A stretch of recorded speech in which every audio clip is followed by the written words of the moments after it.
In a previous module, we explored the concept of the triune brain, that within our brain, we have layering from the deep inner core and brainstem to our rational human thinking brain.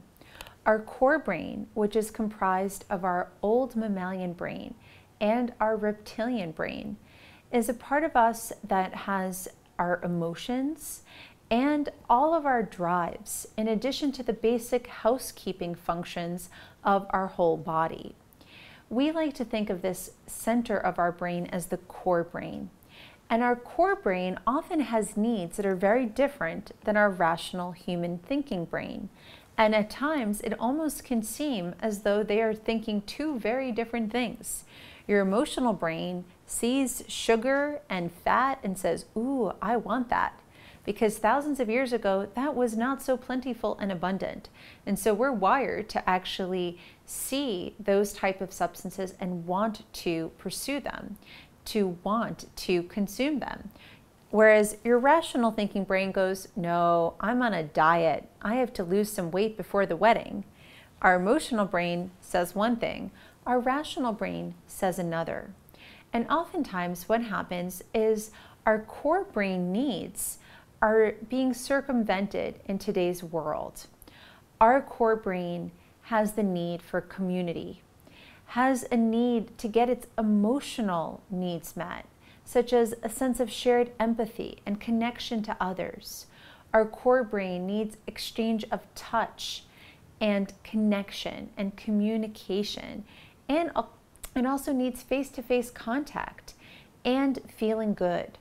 Our core brain is wired to approach all things yummy and avoid all things icky.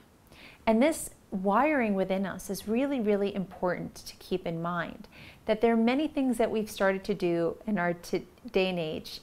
A great example of this is heights.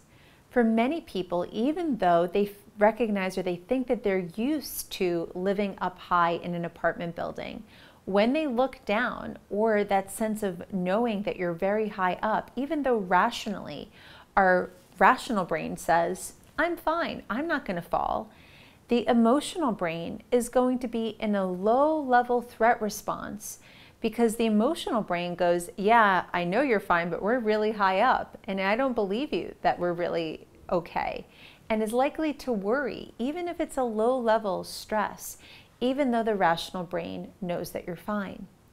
Our core brain activity is often unconscious, and it's often pre-verbal.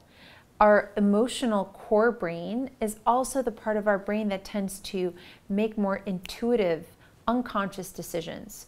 Whereas our rational brain, our rational neocortex, tends to be more deliberate and slow in its decision-making process, all of which we will revisit in a future module as we talk about choice and decision-making. But for the time being, I want to get you thinking about your core brain.